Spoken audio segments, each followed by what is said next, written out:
Welcome back, everyone. This is Dave from Corn Productions here to talk about The X-Files, Season 2, Episode 4, titled Sleepless.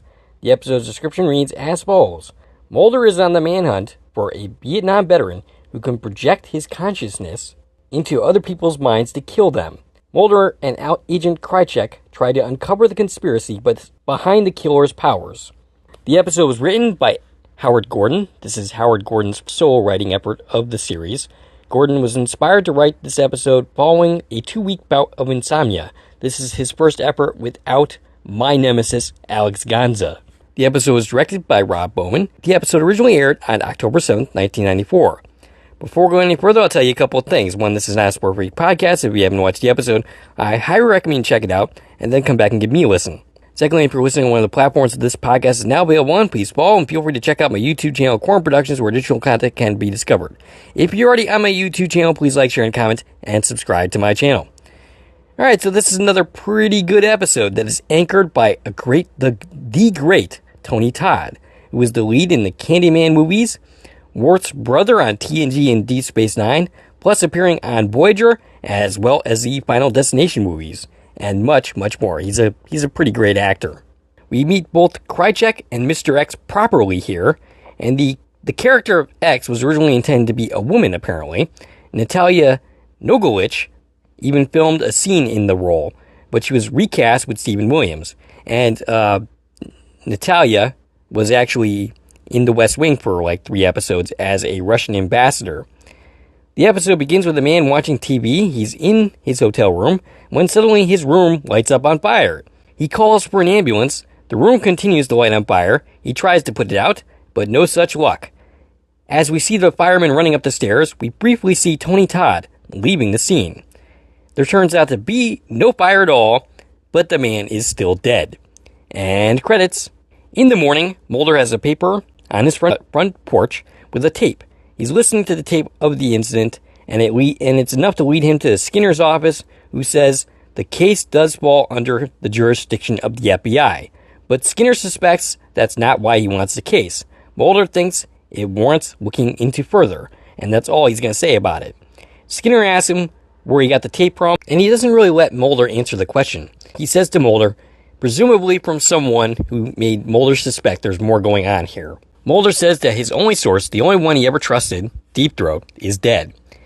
Skinner says he'll look into it and let him know. But in the meantime, he's got a boring-ass assignment to continue.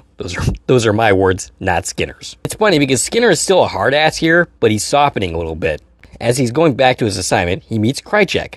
And this is Nicholas Lee, that we first saw in Gender Bender, making his first appearance as the double-crossing, thorn in everyone's side character, Krycek. Skinner approved the case, and he's got a shiny new partner because technically he filed for the case first. Krycek tells him that the fire extinguisher was spent, that they found some chemicals on the floor, but no fire. Mulder tries to blow him off, but Krycek will not go away so easily. He sends Krycek to requisition a car, but then blows him off anyway.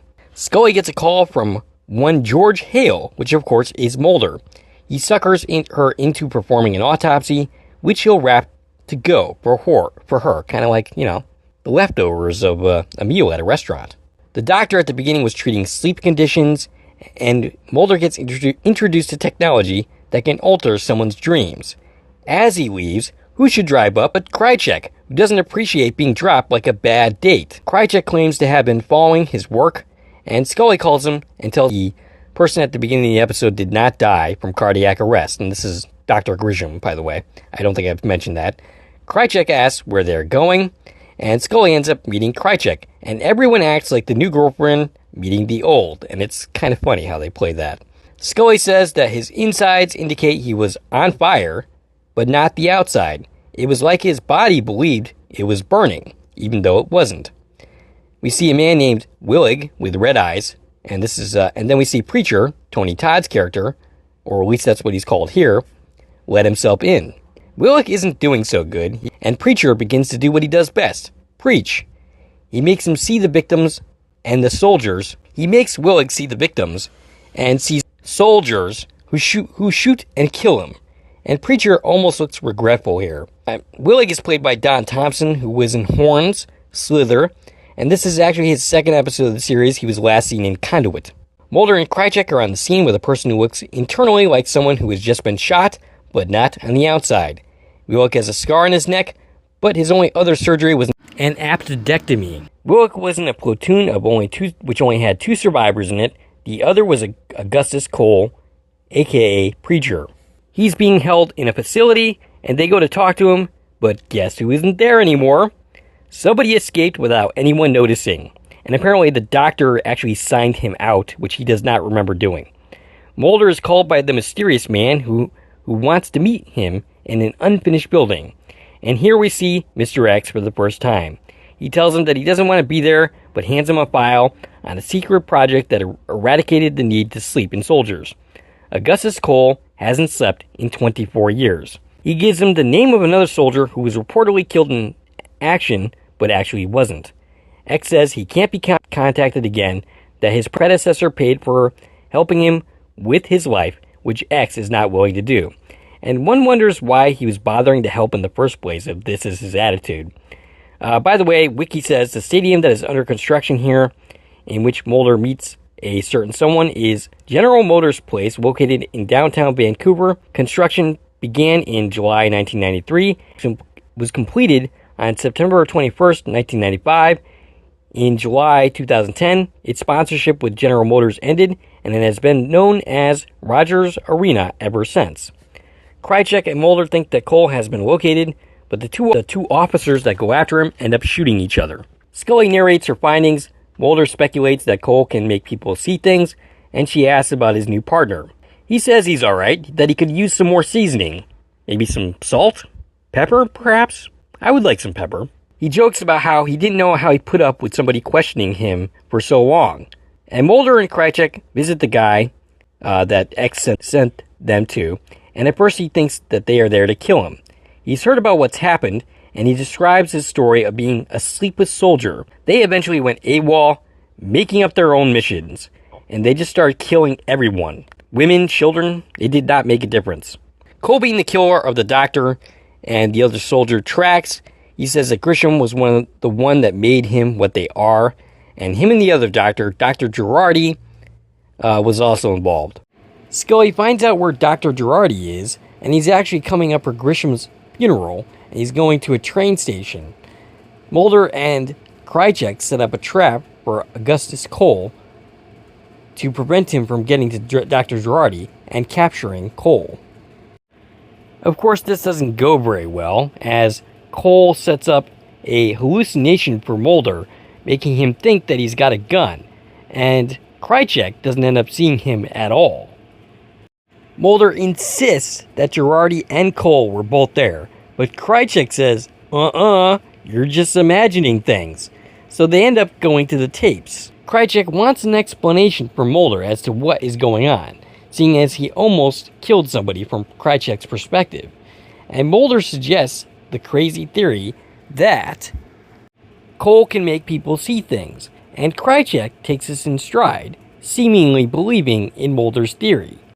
As it turns out, Cole does indeed have Dr. Girardi, and is preparing to kill him, and eventually Mulder and Krycek find out where exactly he is and end up chasing after him.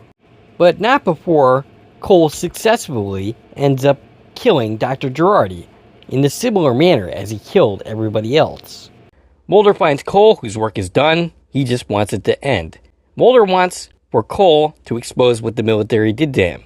Krycek finds him, and Mulder tells him to put down the gun and leave. But Preacher makes him see a gun, and Krycek fires, killing him. Cole says, "Good night." Krycek says he had a gun and was going to shoot him. Mulder nods, and we pan over, and the gun was just a book. More than likely the Bible. And I'm under the impression here that Krycek was going to kill him regardless. I'm pretty sure that's what he was sent there to do. Mulder goes to his car, and the file that Mr. X gave him is gone. Same with Scully. Mulder relays his conversation with Mr. X to Scully, who said closing down the X-Files was just the beginning. Scully asks him if he trusts him, and all Mulder can do is sigh. We cut to Cancerman looking at the file and ask Krycek where Mulder got it from. And of course, Krycek does not know the answer, but he says he's either found a new source or a new source has found him. And alright, I think revealing Krychek as a villain in this episode, working for Cancer Man, is actually a missed opportunity. I really think they should have held off on that reveal till basically Ascension. Wouldn't it be amazing if all of a sudden we see Krychek betray Mulder without knowing that he was a rat from the beginning? That would have made for a huge surprise, a huge plot twist that we kind of get robbed of by revealing that information here. Krychek points out that the separating Mulder and Scully has only strengthened their determination. He says that Scully is a bigger problem than they described. Cancer Man ominously says that every problem has a solution. Alright, so according to Wiki, Stephen Mark was nominated for a Primetime Emmy Award in 1995 in the category of Outstanding Individual Achievement in Editing for the series in a single-camera production, but did not end up winning. Carter enjoyed this episode, saying, "I love that show. It's a great idea, well executed. We had a good cast. Tony Todd was wonderful," and I of course agree with that, and saying it was beautifully directed by Rob Bowman. Indeed, this was a very well-directed episode, so well done, Rob Bowman, on that front. Entertainment Weekly rated Sleepless with a B+, considering that Tony Todd's performance elevates a just good story into a great one. John Keegan of Critical Myth gave the episode 7 out of 10, saying it was best remembered for its introduction of Alex Krychek. The website further stated that the episode was decent and was a fairly standard exploration for the early season episodes. Dave Golder from SFX named the episode one of the 20 TV sci-fi game changers due to its introduction of Krychek. And yeah, that's it. That's all I got for you. Basically, I think this was a really good episode. Definitely elevated by the performance of Tony Todd, who, as I said, is a great actor. Anyway, that's all I got for you for this video. If you like this video and want to support the channel, there are a number of ways to do so. You can follow me on Twitter at Core Productions. You can join one of my Core Productions Facebook pages. You can buy something from the Core Productions store on Zazzle. You can buy me a copy. And of course, you can like, share, and comment on this video, as well as subscribe to my channel. This is Dave from Core Productions, signing off.